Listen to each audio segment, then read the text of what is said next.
Now to the suspected shooter, J.T. Reddy, a former neo-Nazi. Tonight, we're hearing from a man who volunteered for Reddy's Border Patrol unit and was in contact with Reddy just before the shooting. Angie Holdsworth, you spoke to the man. Did he say that there was any clue that Reddy was about to do something so violent?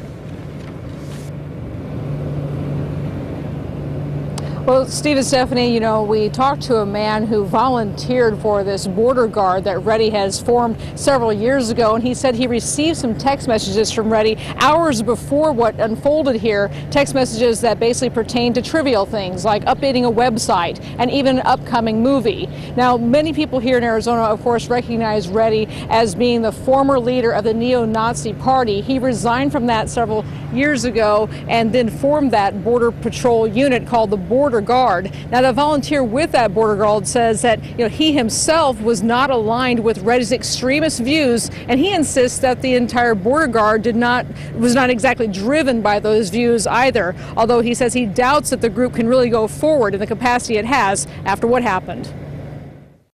A lot of people that we worked with had a profound desire to go down and make a difference down there on the border.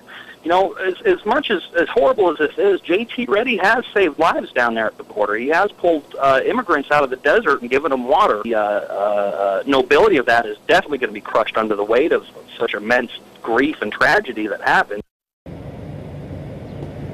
Now, of course, critics of that controversial Border Guard insist that that is a hateful group, and it was one that was directly hateful towards Mexicans who are there trying to cross the border or there along the border. And so for them, it's always going to be that hatred that will be in question as far as what that hatred may have had to do with what happened here. Steve and Stephanie. All right, Angie, thank you. And you can stay with ABC 15 and ABC15.com for continuing coverage on the Gilbert shootings investigation. At 6 o'clock, the ABC 15 investigators look into J.T. Reddy's gang affiliations. Again, that's coming up at 6.